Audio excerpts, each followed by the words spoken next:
Welcome to Not So Quiet on the Western Front, the podcast where we lift the lid, bust the myths, and explore the incredible history of the First World War. I'm Dan Hill, a military historian and battlefield guide specialising in the history of the war on the Western Front. And I'm Dr. Spencer Jones, author and senior lecturer in war studies at the University of Wolverhampton. This week, we dive into one of the Great War's most remarkable transformations, the birth and the rise of the French tank arm. From their brutal and uncertain debut during the doomed Nivelle Offensive in 1917, to their rise as a war-winning force in the 100 Days Offensive of 1918, this is the dramatic story of l'Artillerie Spéciale, the men, the machines, and how they changed the battlefield forever.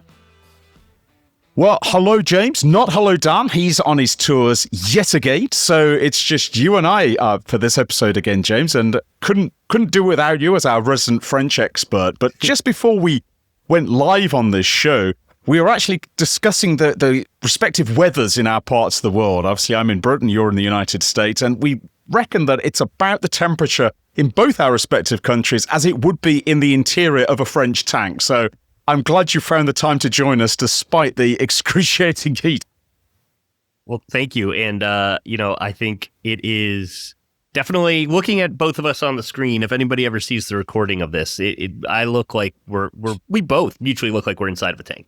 But recovering, going to push through. This is just the start for us here in Philadelphia. But keep push onwards and upwards. So absolutely. And currently in the UK, a scintillating 32 degrees, which is about 92, 94 degrees, actually slightly lower than the interior of a tank that was in full action. You'd be looking at about 40 degrees to 45 degrees Celsius. So absolutely brutal. And of course, fortunately, nobody is shooting at us. But it does remind us, James, that the actual story of tanks, and we have discussed tanks on the podcast before, when you looked at them in the round a long time ago, the story of tanks in the First World War is fascinating because it has so many aspects and so many elements.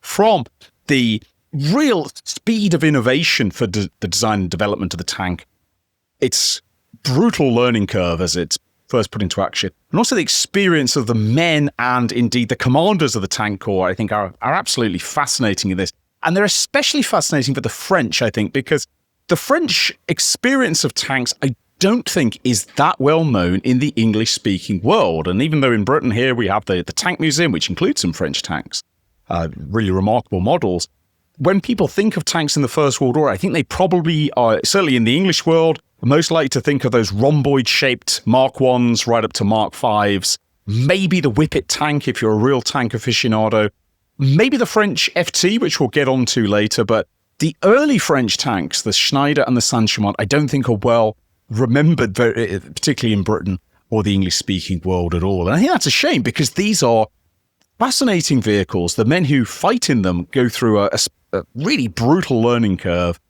And it's a story that I think's, one, it's fascinating for the development of the French army. And secondly, it's just such a French story, James, because the journey from the idea of the tank right up to the first tank models is a very bumpy and rocky one, at least compared to the British experience. Yeah, the French tank experience is really interesting. And I'm going to have to bounce off some of the British tank experience because the majority of what I know about the British tank experience actually comes from this podcast. So I'm going to have a lot of questions for comparisons with you, Spencer. But the French tank experience is really interesting. It goes through multiple iterations, which sees, I would say, a much wider variation in tank design than you see among other powers in the Great War, and also a wider variation in theory of how to actually utilize these tanks. The one name that everyone should know if you want to become an expert on the French armored formations of the First World War is Jean Estienne. He's an artillery officer at the beginning of the war, but he becomes the father of French tanks and starts to develop those tanks as part of the artillery branch of the army known as l'Artillerie Spéciale, as we hinted at earlier. And so these will constantly be used with that thought of firepower, really coming from this rapid fire that the French artillery enters the First World War with. And it'll give us a somewhat different experience from what the British will develop. And correct me if I'm wrong, but it's compared to the British. Is it true? Or is this one of the myths that I'm always told that British tank design comes much more from the Navy than the Army? There's a little bit of truth in both, actually, James, because one of the key things that allows the British tank arm to get a head start is after the call for tanks, which is in the so-called Boxing Day Memorandum of 1914, armoured machine gun destroyers, as they're called at the time. The term tank is going to be later in the war. A branch of service that picks this up is actually the Navy under, of course, at the time, Winston Churchill, and he allocates £70,000 in 1914 and 15 to the development of the tank, which is a lot of money. And it also gives the British tank arm a very powerful supporter very, very early on. And that's going to allow the British tank arm to develop not faster than the French, because they develop roughly the same speed, in fact, but it's slightly smooth the development process for the British tanks. What's interesting to me is that it said the idea for armoured machine gun destroyers comes from Ernest Swinton, who is writing about the First World War under the pseudonym or the nom de plume Eyewitness. He's basically a journalist who's following the British Army around in September 1914 and writing a proved copy about what he sees. And at the First Battle of the Aisne in September 1914, he sees British infantry having so much trouble with German machine guns. They're getting hammered, they're getting mown down as they're trying to advance forward. And he has an idea. What we really need is caterpillar-driven vehicles, caterpillar track-driven vehicles, I should say, driving forward with some sort of shield on them, maybe a gun attached to them, and perhaps they can destroy machine guns. And what's interesting is that the French started to get the same idea about the same time, apparently maybe even slightly earlier. So First Battle of the Aisne, mid-September, apparently the first French ideas for the development of tanks actually coming from the First Battle of the Marne, where French infantry taking heavy casualties against in-place German machine guns and so on. And there's this idea that starts to be produced saying, well, what we need is some sort of vehicle that can just run over these machine guns and protect ourselves against them. So both armies independently come up with the idea, we need some sort of mechanical vehicle to counteract German machine guns. But they're then both going to go on very different tracks about, excuse the pun, about how they develop them. Yeah. And as you say, popping up very early in the war, and to return to Jean Estienne, he is writing letters to French overall commander Joseph Joffre in the fall of 1915, autumn of 1915 for our British listeners, basically calling for this, what will become the tank. Similarly, although both he and his staff are not coming from a naval background, they're going to use the French term cuirasse terrestre, which is land battleship. It is literally a land battleship. And so they are still taking this idea of this dreadnought, as we would imagine in the English-speaking world, and putting it on land. So the first push for that does come in the fall of 1915. Estienne's going to continue as a corps artillery commander at the Battle of Verdun, and he will see up close and personally the results of mass artillery fire on the Western Front. He had been heavily involved in the development of rapid-fire artillery. He had been an observer of the Russo-Japanese War. He was well aware of many of the limitations of direct-fire artillery that the French army was so heavily invested in those first few years of the war. Eventually, he is going to get permission to form the Artillerie Spéciale. He'll take command of it. And so for the last 2 years of the war, 1917 and 1918, you will see the French army rolling out with 3 distinct type of armored vehicles, all of which come with some sort of competition in a somewhat stereotypical fashion, as we were sort of joking before we started recording. But I think it's important that for the gearheads in the crowd, we will apologize for any sort of variation of information. We're getting most of our information from the excellent historian Tim Gale, who has written the only book in English about the French Armored Corps, though there are quite a number of books in French, and I'll make sure to send it to you guys so that you will put it in the show notes for listeners. But let's talk about these 3, and I think the first one, personally my favorite one, because it just looks so clunky, is the Schneider. And we were joking about this one earlier, Spencer. What were we thinking about the Schneider tank? Well, this is, I think, a great place to start as the primary, in some ways, French heavy tank of the First World War. And the story behind it, it's not dissimilar to the British concept, going to take a mechanical American-made tractor, try and turn it into some sort of fighting machine. But of course, the British quite quickly go in a different direction and explicitly want to make a trench-crossing tank, which is going to give the Mark I and all its subsequent models that very distinctive rhomboid shape, with the tracks running all the way around this rhomboid, which makes it better at crawling into and out of trenches. The French, largely because of time pressure and also because of mechanical problems, decide to go a lot simpler, and the Schneider is essentially just a box, an armoured box on top of Caterpillar tracks. And it's designed primarily, and this is in some ways an outgrowth of the fact it's been called for during a period of mobile open war, for being able, yes, it can destroy machine guns, yes, it can cross barbed wire and so on, but it's not designed in the same way the British is to crawl in and out of obstacles. And that's going to be a problem for the Schneider, as we'll hear later. But the Schneider's breakthrough is there's a prototype that's actually experimented with in December 1915. SDN is there. He's watching it. So's Pétain in December 1915 at a place called Souan, which is a battlefield, actually, in it. There are some trenches there. There's some shell holes. And this prototype Schneider does quite well.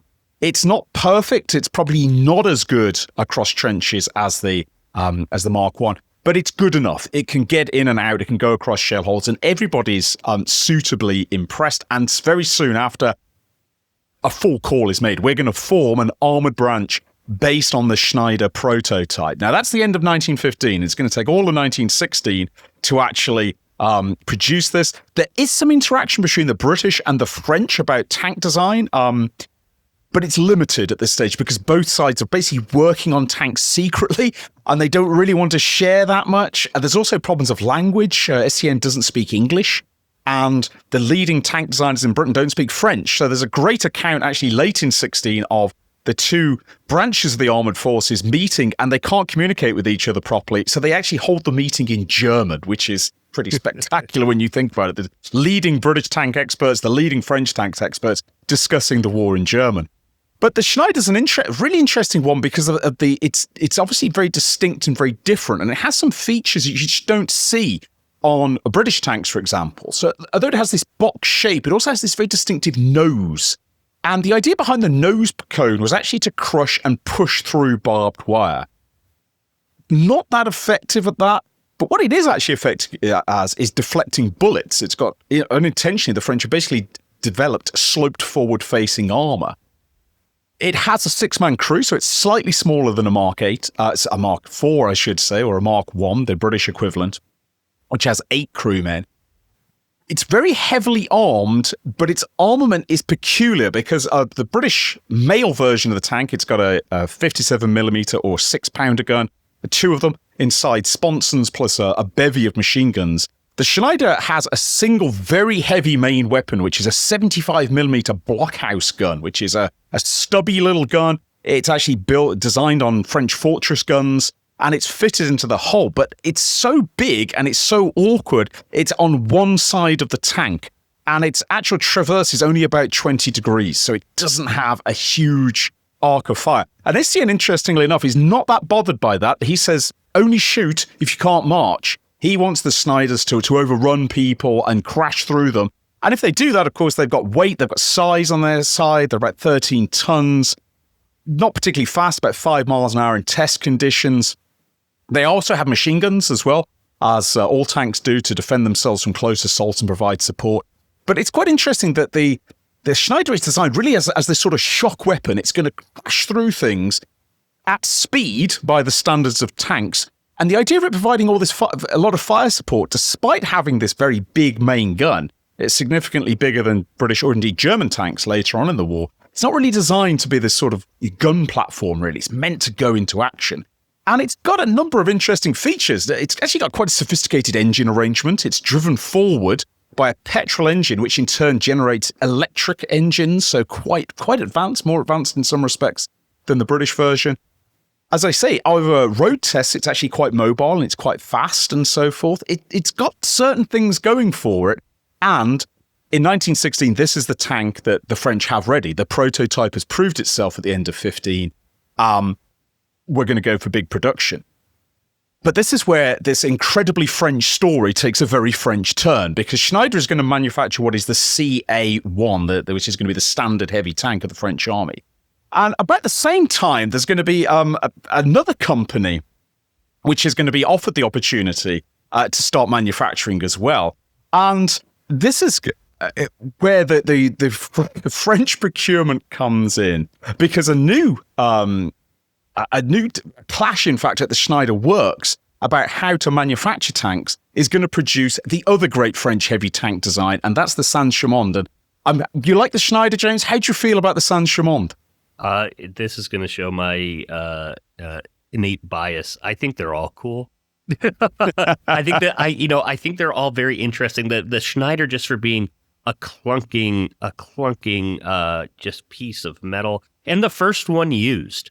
The Saint-Chamond, fascinating for just being even longer, a bigger tank, and they're already struggling with the size of these tanks than the Schneider, but outfitted with the famous rapid-fire French 75 millimeter gun. And it's been pointed out correctly that a gun of this weight is not seen on tanks again until the Second World War.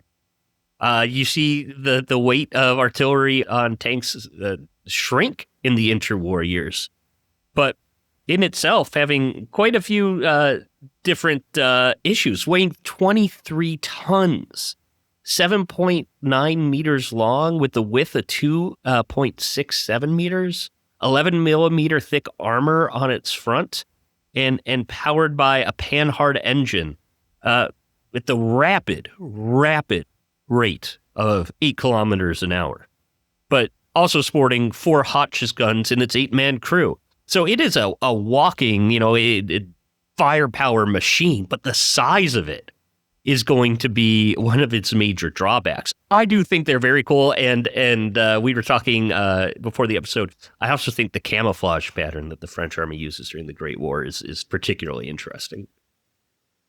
It is, and before we get on to the camouflage pattern, I have to just share a little story for the listeners about why the Saint-Chamond is the way it is. And there's been a slight dispute at Schneider during the creation of the CA1 about a new tank, a subsequent tank.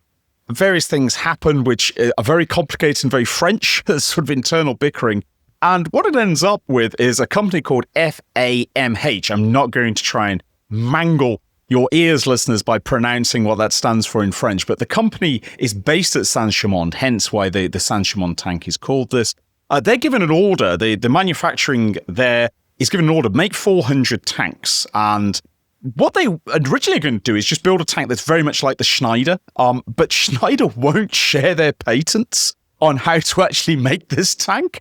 And so there's an actual falling out between the French manufacturers, and Saint-Chamond will not pay for the patents for the Schneider. And so instead they say, well, we're going to make our own tank instead, and it's going to be better than the Schneider.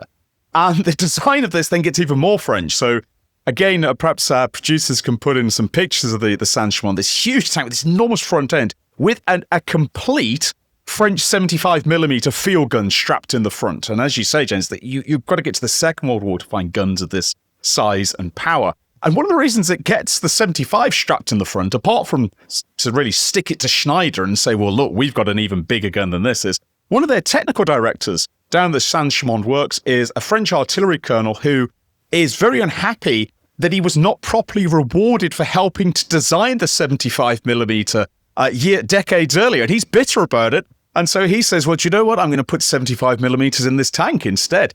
And so there's this strange design story about it, but it produces this very distinctive, very long tank with a huge gun on the front. And that gun is extremely powerful. It has the potential to fire very, very fast. Anything it hits, it's probably going to destroy. But the cost of having that huge gun at the front is the Saint-Chamond has this very distinctive overhang so that the gun can be accommodated. And it's very long so that there can be sufficient kickback, in fact, and you can blast out waste gases. Otherwise, you're going to damage your engines with it. In a way, the Saint-Chamond is actually, it's more of what we'd later call, I suppose, a self-propelled gun, or if we're being really generous, an assault gun of the Second World War. And in fact, that's mainly what they'll be used for, certainly by 1918. But at the time, they are seen in the same sort of breath as the Schneider. They're not as popular. as the Schneider is with tank crews. And just to add another little French wrinkle and story to this, initially, STM, by the way, is really pleased that there's going to be another style of French heavy tank, and 400 Saint-Chamonds are ordered in 1916. But the Saint-Chamond is never as popular with French tank crews as the Schneider is. The Saint-Chamond's a bit of a pig. It's a pig to drive. It requires even more maintenance than a Schneider, because not only you've got to maintain the tank, you've got to maintain the gun. It's always getting stuck because that big overhang, if you go into any kind of dip, not even a shell hole or a trench, just a dip in the ground, you can jam the gun on it. The gun can't be taken out for traversing very easily either, so that's a problem. So nobody really likes the Saint-Chamond, and it's very difficult and complicated to drive as well. And in fact, just to add to this bizarre story, during the training period for the Saint-Chamond in the autumn of 1916, there's actually a bit of a protest launched by the man who is in charge of teaching driving at the Saint-Chamond tank school, because nobody wants to come forward to be in the Saint-Chamonds. If they're going to be in the tanks, they want to be in the Schneiders. And this chap who's teaching this is actually a member of parliament, interestingly enough. And he publicly declares, I can't carry on teaching people how to drive this tank because nobody wants to drive it. This is disgraceful. I'm going to go to parliament and I'm going to throw this down, and I want it discussed at the next parliamentary agenda. And he has to be sort of mollycoddled and persuaded to do something else. So what all this means is by the end of 1916, the French have tanks. They have the Schneider CA1 and they have the Saint-Chamond. And they also, of course, are starting to get an idea about how they want to use them, which is in part shaped by the British experience. And SDN desperately does not want the British to use tanks until all the Allies can use tanks. And controversially, of course, the British use them anyway in September 16, give the game away that tanks exist. SDN's disappointed, but what else can he do? He has to accept it. It does provide some interesting examples of experience, but the French are not going to get a chance to use their new armoured branch until early 1917.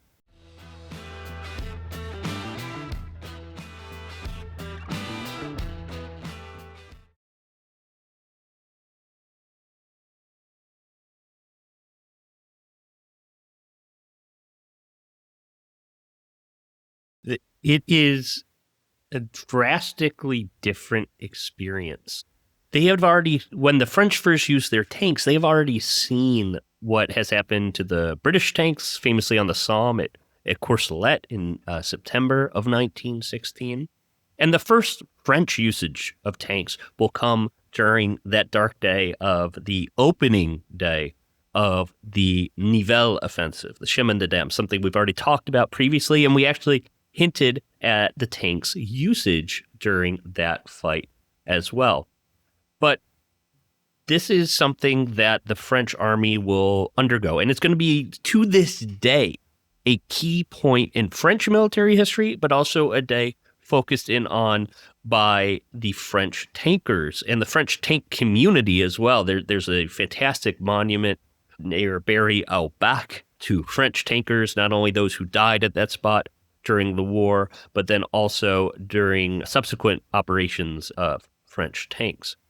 But they deployed 2 groupements during this battle. Each tank in this fight will have an average frontage of about 50 meters to cover, with the whole battery. Again, this is part of the artillery, so they're still calling them batteries, having 200 meters of front to cover.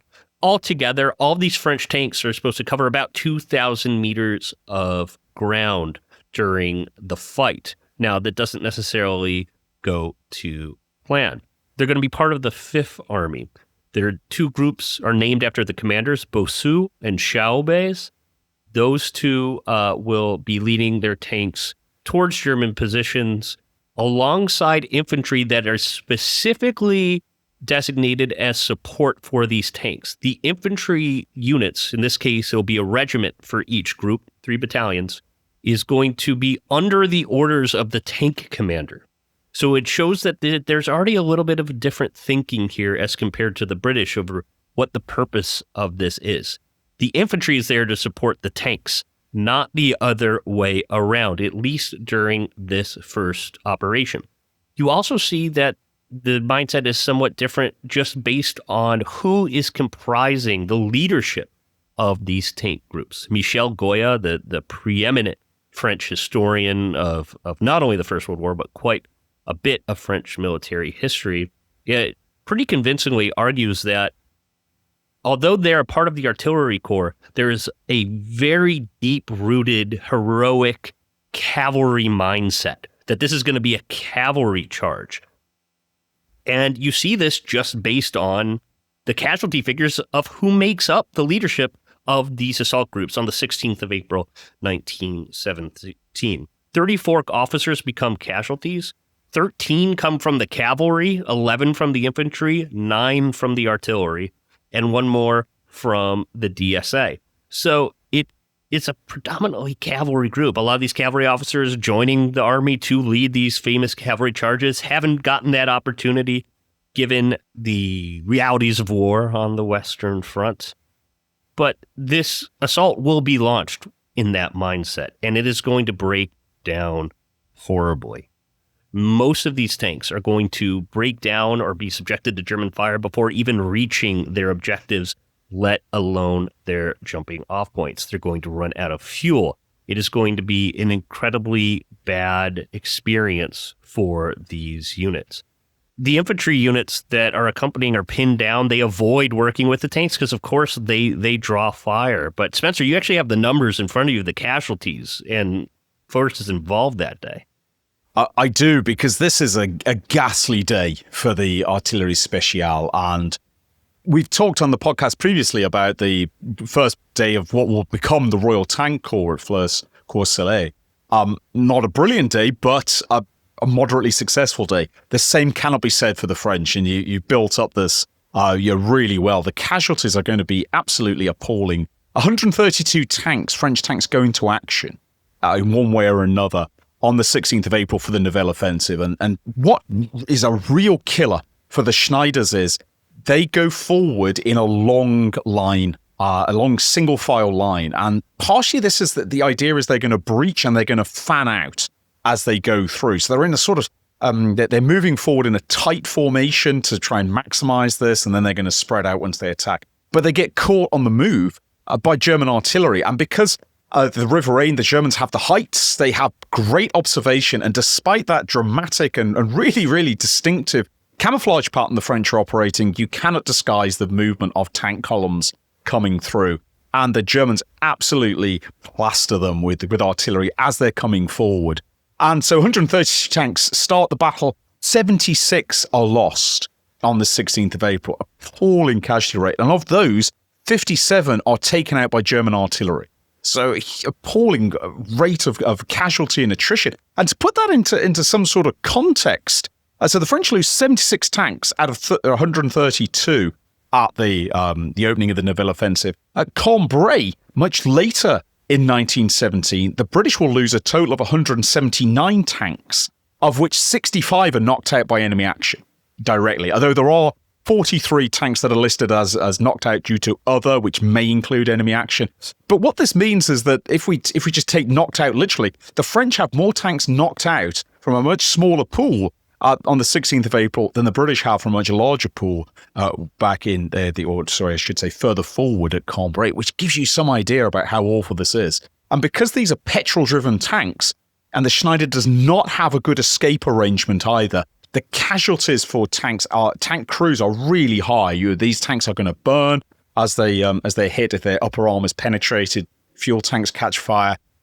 Worsened by the fact that there's an idea they're going to exploit. So a number of tanks are carrying additional petrol inside the cab. There's even some accounts of French tanks carrying very high-strength alcohol as well for cleaning purposes, not for drinking, hopefully. And all this means that Schneiders are brewing up in the terminology of the Second World War, left, right, and centre. And it's an absolute bloodbath for the special artillery. A disastrous start, James. Absolutely horrible. And this experience will, as I said before, mark a key turning point in the development of French tanks, the development of their tactics, and also their usage, which then the same year you'll see the rollout of Saint-Chamond tanks, as we talked about before. They'll be used in very successful but much smaller scale engagements. Again, these are fights we talked about on the series podcast, where we actually went chronologically through the French Army's participation on the Western Front during the Great War. But one fight in particular, the Battle of Malmaison in the fall of 1917, so half a year after that disaster on the Chemin des Dames, is going to help restore quite a bit of purpose in the French tank arm and their development. They're going to be supported by quite a bit of heavy artillery in their advance. They're going to be, again, assigned infantry units that have been specifically training to work with the tanks, and now based off of the previous experience with the tanks during the Chemin des Dames offensive. General Pétain also issued specific notes on the 22nd of August, 1917, on how he expects these tanks to be used as compared to the spring offensive. Pétain is emphasizing the direct importance of close liaison between the tanks and not only the infantry, but the other arms. Enemy artillery, which is going to be the main impediment to French tank advances, needs to be neutralized before the tanks are unleashed, and that includes enemy observation posts, which are going to be targeting the tanks. Tanks are going to move from cover to cover in smaller groups. It's not going to be one drawn-out battle line like a line of French cuirassiers at Waterloo towards a British square. You're going to blind that enemy and then move in small groups. Cover, movement, quick, rapid exploitation, things that the military will still be recognized with today. Mobility and wide trenches is still going to impede the tanks, but knowing those distinct areas where they'll be able to cross over enemy entrenchments and previously neutralize enemy groups are going to be distributed to the tank units as they advance. Group commanders of the artillery special units are going to be embedded with the infantry, so there's going to be much closer liaison, and there's also going to be liaison with aviation. So they're all bringing this together to try to develop these new tactics, and it goes off quite well, not only at Malmaison, but previously at fighting at Le Faux. And then going into 1918, the French Tank Corps is going to be primed, although the Allies are on the defensive, to continue its development and hone its skills in these much more open fights that you will see in 1918. And for those fights, they'll be introduced to, personally, my favorite tank of all time. I should say I think they're all very cool. But the tank that will define, I think, Allied victory in the Great War, and in France and in the United States, for that matter, this tank, I think, defines the experience of the First World War and also of the invention of tanks. And that, of course, is the Renault. It is. I'm glad we've got onto the Renault, because the route to get to the Renault runs through Estienne himself. And if we just go back a little bit to the absolute inferno of the French tanks on the 16th of April, total disaster, very heavy casualties. There's a huge fallout, as we discussed when we looked at the French army in 1917. Nivelle is sacked, and Estienne's job is on the line, because Nivelle has talked up the tanks. He's exaggerated the effect they're going to have. And during this, this crackdown really on everyone who's been associated with Nivelle, Estienne is fortunate to keep his job. What really saves him is that Pétain gets appointed, and he and Pétain are on reasonably good terms. What I find interesting, though, in the aftermath of this, and you've already mentioned the Battle of Malmaison, which is a really important turning point, is how quickly Estienne reacts to this, because a lesser commander or a more easily discouraged commander could well have just retreated in on himself and gone that the tanks don't work, it's a disaster. He doesn't, and instead he says, well, we've got to do things differently. We can't necessarily fight the way we have. We can't expect too much from our tanks. We've got to use them properly. Just 2 weeks after the disaster on the 16th, there's a smaller French attack, a mixed Schneider and Saint-Chamond attack, again on the River Aisne, to capture a local position that's actually very successful. And on this occasion, there's 31 tanks go into action, 19 Schneiders, 12 Saint-Chamonds, and only one is lost to enemy action for a successful local victory. And that's the immediate learning in the field. We can't launch these big, long columns of tanks. They're just going to be destroyed. Got to use things differently. But what's really interesting, and this is going to bring us to the Renault, is more so than the British, Estienne immediately, and this is even before the Battle of the Aisne. He perceives there needs to be a multi-layered tank force, heavies, mediums, and lights. Now, there are some thinkers on the British side who think, well, we need a light tank to go with our trench buster, the Mark 1, and so on. And that will eventually produce the Whippet tank, which is a subject for another day. But STN is very open straight away that we need this mixture of tanks. And we can use the heavies as gun platforms because we heard on the 16th is this idea the tanks are going to charge through. Some do make it through, but they're all overwhelmed and destroyed. 2, using the Schneiders and the Saint-Chamonds, which have a lot of firepower, use those mobile gun platforms. We need a tank, a fast mobile tank in between to take over the weight of this. And that is going to be the Renault. And STN has always had this idea of using these lighter tanks. He's actually spoken to Louis Renault, the designer, in 1916. And there's even some rumor that Renault are trying to design a tank before this, but certainly STN actually speaks to him in the summer of 1916 and asks him to start designing a new light tank. And what's fascinating about the Renault is we can look at it and we can, it looks crude. It's a century old. It looks crude by our standards. But this is the grandfather of all modern tanks. This is it. This is our, the inklings of a turreted, independently mobile tank. And if you compare it to the Schneider, compare it to the Saint-Chamond, you can see that these are basically evolutionary dead ends in tank warfare.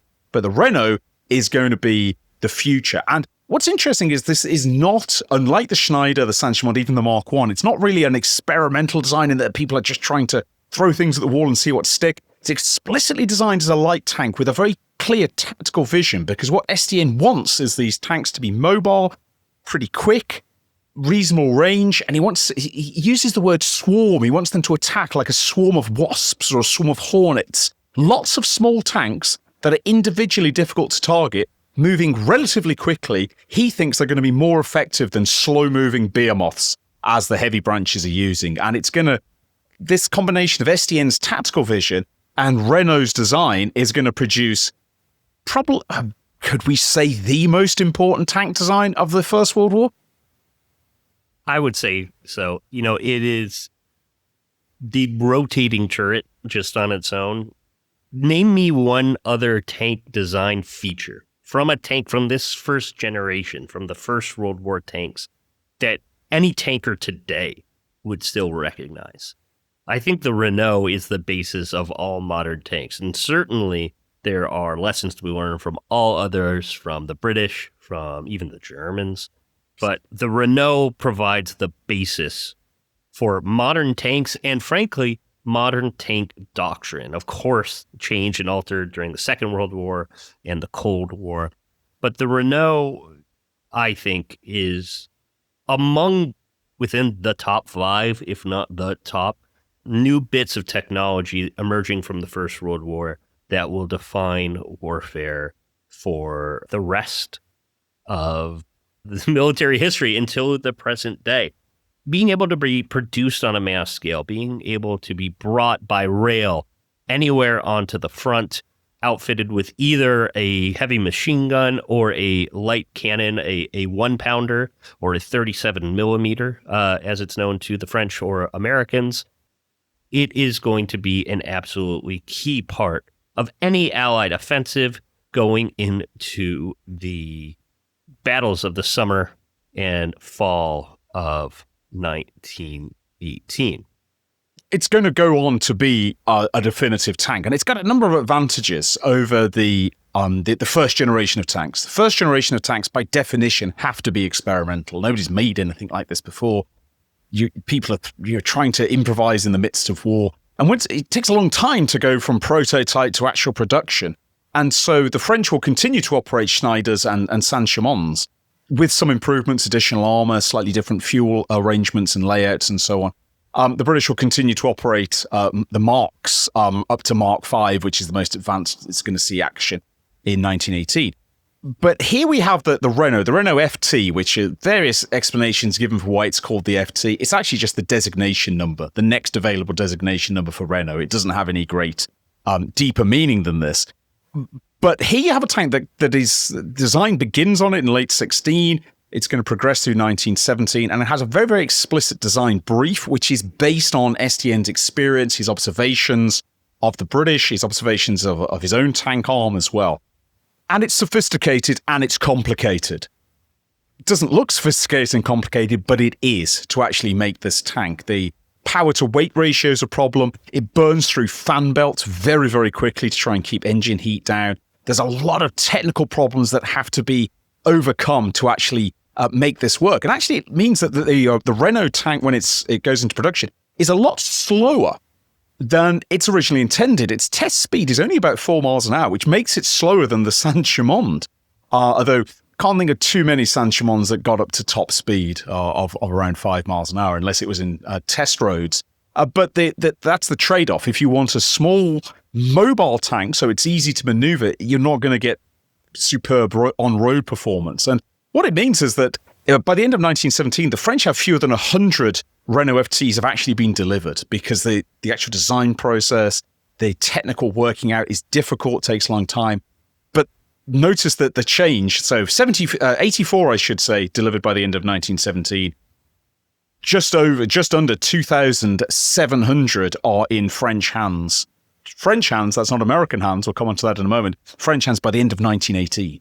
So over 2,500 of these tanks get built and put into action in 1918. And that's also an indicator. Once those initial technical problems have been solved, and that takes the bulk of a year, more than a year really, about 18 months. Once Renault's cracked those technical problems, one of the big advantages of the Renault FT is it's much quicker and easier to manufacture than the big heavies because it is relatively simple, small, you can put it together quite easily, quite easy to maintain, and there hasn't been a tank like this that you can produce en masse. Only has a 2-man crew. It's a driver and a commander/gunner in the turret, so it doesn't require hours and hours and hours of training and complex crew arrangements. This is very much a tank of the future.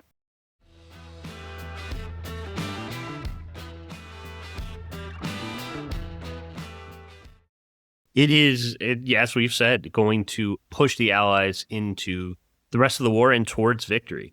One of the key points of overall tank success, although the numbers of Renault is still relatively small, will be the Battle of Soissons on the 18th, 19th of July, 1918, as part of this great counterstroke, beginning the drive, which I believe is the true Black Day of the German army, back towards their original jumping off positions of the offensives in the spring of 1918 and the eventual point at the armistice. The German units in front of the French and Americans on this day are absolutely shattered. French tank units assigned to specific French and American infantry units will push on and overrun with this infantry support specific German positions. And this is where you start to see the battles of 1918 look more like 1940 than 1916. There are instances where tanks, of course, in the chaos of this battle will become separated from their infantry support. They will lose track, but they'll still be able to complete an objective and help with the infantry as it continues. There's one instance from the American 1st Division sector from the 16th Infantry Regiment near an area known Missy-au-Bois, where this American infantry company is pinned down by a lot of German machine guns that are halted in this ravine. And what comes rolling over the ridge behind them? It's not more American infantry. It's not more French infantry. It's French tanks that are just as lost as the American infantry are, but they're able to make contact with each other. The French tanks are able to destroy the German machine gun positions, coordinating with the unit they hadn't even trained with, let alone seen before that day, and are able to continue on and support their mission. And that doesn't mean they're not taking losses. They're French tanks being knocked out by German artillery, but they're able to integrate with both French and American infantry. They're able to discuss with, or communicate, I should say, with French and American aviation to annihilate the German positions that are potential threats to the tanks. So you see quite a bit of success just on the 18th of July, the first day of the attack. 226 French tanks are engaged. Only 61, that's still a pretty high number if you're one of those tank crews, but of the 226, 61 are destroyed with 290 men killed or wounded. That's 25%. but that is still much better than the experience of the French tanks just over a year previously at the Chaumont de Dam. Doesn't mean there aren't problems. 53 tanks that are assigned to support the American 1st Division get to their jump-off positions, but only 20 go into the front line of infantry just due to breakdowns. There's still this need to figure out the logistical train of how we keep tanks up and running, and for a large part, that comes down to the technology of the engines and the tracks keeping these running over these costly battlefields. But in almost every sector of not only this offensive, but the rest of the Western Front, as tanks become more and more prevalent in the French army, you see more and more successes, more and more integration as French tankers figure out how to use this new weapon, this new technology, but also as you see French and American infantry figure out how to use them and how to work with them, how to negotiate this inner arms battle that will define Allied victory in 1918. And it's this idea about working together from the Allied side is so important. The FT's got a number of advantages for this. It's actually easier to communicate with somebody in an FT than it is in one of the heavier tanks. Heavier tanks, you basically got to you climb on and start banging on it and things. You read accounts of this. People are hitting Mark IVs and Mark Vs with spanners. Same with Saint-Chamonds and Schneiders to indicate. Although an FT, when buttoned up, is still difficult to communicate with, there's better visibility in an FT, so a tank commander can be more aware of what is going on around him. Although it's noisy in there, especially when the guns are going, and perhaps it's taking some hits on the exterior armor. It's loud and things, but it's easier to actually command. There's fewer people, there's fewer moving parts, which means it can be more tactically responsive and more tactically flexible. And that's going to play a big role in its success. It's not perfect. It can bog down. It can get stuck. It's pretty slow, considering it's a light tank. And originally there's the idea of using it as an exploitation weapon. Not quite so effective in that role, but it's got a lot of advantages. And that rotating turret is incredibly useful. If you consider the two previous French tanks, the Schneider has a firing arc of its main gun of 20 degrees. The Saint-Chamond has a firing arc of 5 degrees. It basically has to stop and point itself at something, which is not necessarily a complete disaster when you have a huge 75mm gun, but it's not going to be particularly responsive. Whereas the rotating turret on the FT is incredibly useful. And one of the reasons it's incredibly useful is SDN's tactics for using this is not just to rush straight at the enemy with your FT. It's actually to try and attack in zigzags, which sounds slightly counterintuitive. You might think, well, why not just rush straight at the enemy, get into them as fast as possible? When you're only going about 4 miles an hour on good terrain and probably half that over slow terrain, not so great. But this zigzag approach is actually really useful because of the fact the Germans don't really have a dedicated anti-tank weapon. The standard anti-tank gun is actually a German 77mm field gun, just pressed into service, dug in near the front line, really good against slow-moving, heavy tanks. Take out any Allied tank of the day. But it's actually very difficult to hit. A Renault FT, they are not big. They're moving diagonally. They're zigzagging in front of you. It's not easy to hit. And every time you fire, you're at risk of taking counterfire, either from artillery, from supporting troops, and so on. So as a German anti-tank gunner, you better get your rounds on target really fast. But what's this? You're being attacked not by a couple of FTs. You're being attacked by 10 or 15 or 20, the swarm that SDN had spoken of. And they're all coming at you from strange and different angles. It's very difficult for the Germans to engage. And the Germans do have lighter anti-tank weapons, anti-tank rifles, but they're not effective. The German anti-tank rifle has an absolutely monstrous kickback that will disable the user. You just break his collarbone, dislocate his shoulder, unless it's fired from a fixed mounting, which can be brought under fire. The Germans do have armor-piercing bullets. They can use grenade bundles and satchel charges. But you have to be pretty close to the target to use grenade bundles and satchel charges. And yes, K bullets, the armor-piercing bullets are dangerous, but if you miss, this tank's still coming at you and it's still spitting fire. And I think what's interesting to me is the Germans very quickly realize when the FT starts making its debut, this is a serious problem. We need a dedicated light anti-tank gun to deal with this, but it's not going to arrive in time. Whereas the FT, there's going to be more and more hundreds of them, becoming thousands of them as 1918 goes on, James. And you will see examples both of success and failure, but really great examples of these swarms that are being used. It should be noted that the vast majority, with one exception, of American tankers will be using French tanks. I don't know if American tanks of the Great War deserve its own episode, but mainly because it's going to be French tanks and it's going to be French tank crews that the American Army will be operating with in the bloodiest and largest battle, not only of the Great War for the Americans, but of all American military history, a site that I'm very jealous that Spencer and Dan visited quite recently, the Meuse-Argonne offensive.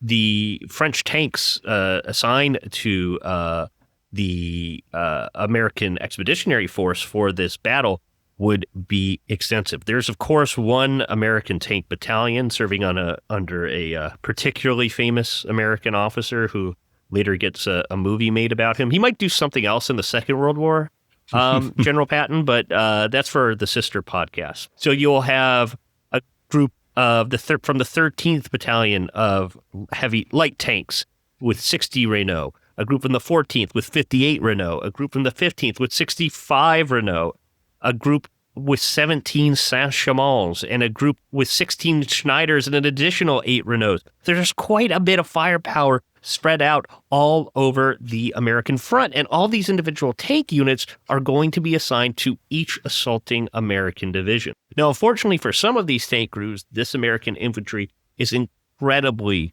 fresh.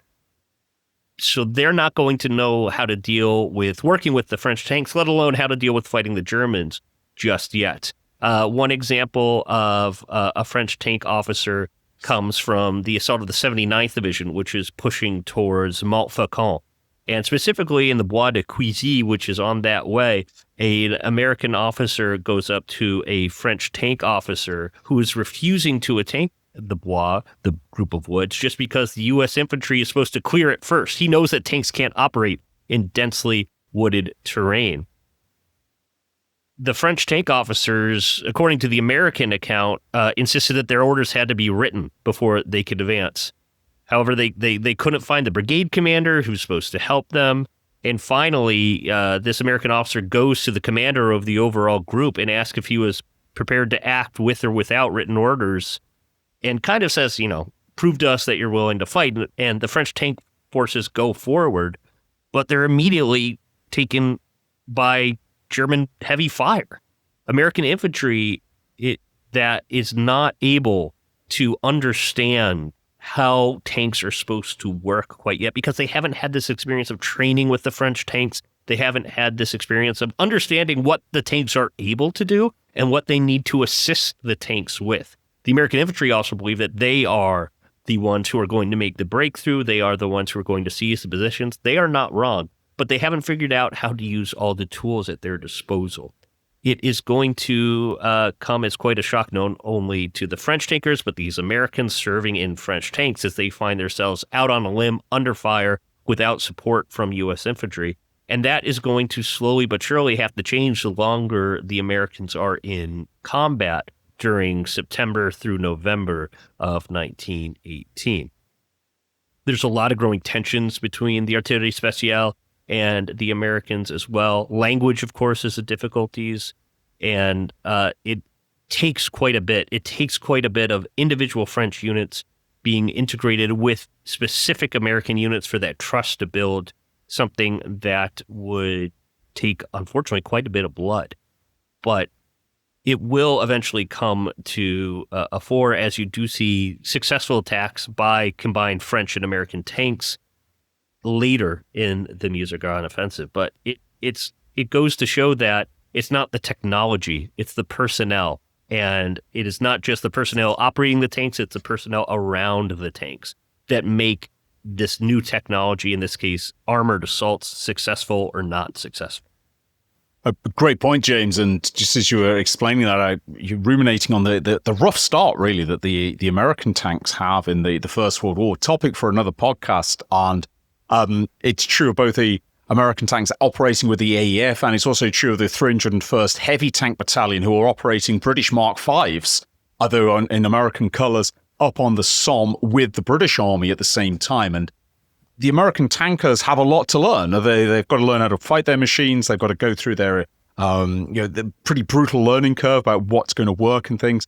They fight very bravely and very determinedly, but there's casualties and there's costs, and sometimes lessons aren't obvious. And I'm thinking particularly of George Patton, who commanding U.S. Armour, the 326th, 327th Tank Battalions. They're with Renaults. Later, they become the 344th and 345th, 304th Tank Brigade under Patton. Or he's actually commanding one of the he's commanding the brigade, even though he's not a brigadier general at this stage. He experiences the use of light tanks at Saint-Mihiel, and that's a very different battle. The Germans were withdrawing, and his tanks run out of fuel. They have a problem with petrol. So for the next battle, Meuse-Argonne, he says, well, fuel's a problem. I want lots and lots of additional fuel strapped on those tanks. Problem, because that fuel gets ignited by tracer rounds and things like this, and then your tank's on fire. And nobody wants a tank on fire. Instantly, the British have the same problem with the Whippet tanks. They store additional fuel on the side of the tank. It's great. It's really useful when you're in exploitation. It's not so useful when you're attacking and your tanks, the exterior of your tank's burning. But these are lessons that have to be learned, and they seem very obvious to us now. But in the sort of the speed and the intensity of war, they have to be learned. And I think that serves as a reminder, actually. And this is in no way a criticism of the American tank arm, who are going through their own brutal learning curve, about how far the artillerie spéciale has come. From this appalling debut in April with such heavy losses and tragic losses to, by 1918, notwithstanding problems, because not every armoured attack succeeds. Casualties in the artillerie spéciale in the 100 days can be heavy. Renault FTs, for all their swarm tactics, for all their zigzagging, they're a relatively fragile vehicle, and you get caught in a German artillery barrage, you can be knocked out quite easily. Sufficient German small arms fire can make life inside a Renault incredibly uncomfortable. There's so many sparks flying inside as the exterior armour's getting hammered. The small pieces of metal flying around in a very small compartment that are wounding you. So it's not an easy job by any means. And yet, what a journey the French armoured branch has been on from April 1970 up to the end of the First World War. No surprise, James, that the man who's commanded the French armoured branch throughout this, Estienne, he's known to this day, I'm reliably informed, as the father of tanks over in France. To this day. And I would say if anyone is on the ground in France wanting to learn more about French tanks, you have to go to the Musée des Blindés in Saumur, the French Army's tank museum, in the traditional home of the French cavalry. Additionally, if you're closer to the Western Front, and specifically the American battlefields, the 2nd Marne on the Vel, not too far from the Chemin des Dames, only about a 20-minute drive, is the town of Fismes. And there's a museum there called Fismes Musée 40 or Fismes Museum 40. It's dedicated to the fighting not only in the First World War, but also the Second World War, which takes place around there in the fall of France in May and June of 1940. And they have working examples of both the French tanks from both wars. So I highly advise, get out there as well, get up close, see some of those sites and explore that area on the Western Front. Really interesting. And just always a great tip for anybody heading out there. And I'd also add, if you want to see a Renault FT up really close and you're in France, then the French Arm Museum has one right at the start of its First World War display you can get really up close and personal with. And it really gets across that these aren't particularly big tanks. Only 2 men, are relatively small, not supremely fast, but extremely useful, extremely innovative. And they're still being used. There's still some of these floating around in the Second World War. The French still have some in their army in 1940, although they are considered obsolete by this stage. They're still going to be used by the Germans. Actually, the Germans capture some of these in various armies, not just the French, and they use them as sort of garrison tanks and patrol tanks and things like this. Absolutely amazing that they're still floating around and actually still being used. There's even some French FTs apparently going to action for Vichy French forces in North Africa around the time of Operation Torch, although not a great vehicle to go right into battle against modern World War II tanks, but testament perhaps to the innovation of this. And I hope we've got across, listeners, in this episode, the journey that the French armoured branch went on, which was a little different to the British armoured branch. Perhaps we'll revisit the American armoured branch in a future episode. Maybe we'll cover the German experience as well. But a reminder, I think, of the cost of innovation, that there is no real substitute for battlefield lessons, as the French army has to learn very, very quickly with its tanks, but also the power of innovation and the breakthrough that the Renault FT has. Just as we close, James, any books or sources you'd recommend? Perhaps remind the listeners of what we've been relying on in English for this. You cannot go wrong with Tim Gale's book, French Tanks in the Great War. It was published in the middle of the centennial, I believe. So not too old of a work. It remains the only English language work on the French tanks and the French armored branch in the Great War. So very highly recommended. And then additionally, for the culture on how tanks fit into the French army in the First World War, I'll again remind readers to check out Michel Goya's Flesh and Steel, which is his translation of his original work in French. And the tanks feature very heavily in his discussion of how the French army's tactical culture changes during the Great War. So those are the top two, I think, for folks to read. We'll also make sure to post some French language resources to the website and the show notes so folks can explore that, and some great forum threads from the French Great War forums with some fantastic photographs as well. Fantastic. Well, we'll be putting those on the Dugout. And if you haven't checked out the Dugout yet, this might just be your chance to come and see some really unusual French sources there and learn a little bit more about this fascinating and still relatively unknown, I think, in the English-speaking world branch of the French army. But we hope we've raised the curtain a little bit on this for you today, and we hope we piqued your interest. I'm sure we'll revisit tanks in many different forms as the podcast continues. But for now, the temperature has risen to truly unbearable levels, and just like a tank crew that's been in action for too long, we're probably close to being disabled, James. So good. I'm quite happy to actually say thank you, listeners. We're going to leave the episode there, and we'll see you again next week. You've been listening to Not So Quiet on the Western Front, a Battle Guide production. If you've enjoyed this podcast, why not check out the Battle Guide YouTube channel, where we regularly release documentaries exploring some of the most famous and extraordinary episodes from throughout military history. If you'd like to support the Battle Guide team to create more content just like this, why not head over to our Patreon, where for the cost of just a cup of coffee, you can get access to full-length virtual battlefield tours, exclusive behind-the-scenes content, decide which subjects we cover in future podcasts and videos, and join a fantastic community of like-minded people. That's all this time. See you again soon. Oh, we're live. It's like being in a 1970s TV studio. Let's try this again. We're off to a spectacular start to the heat. It is going to be an incredibly bad experience for these units. And if Linus is nice to me and pauses so I can get the total casualty figures, the number of tanks engaged. I've got them to hand. Do you? So, yeah, if you want to throw to me on that. And Go for it, yeah.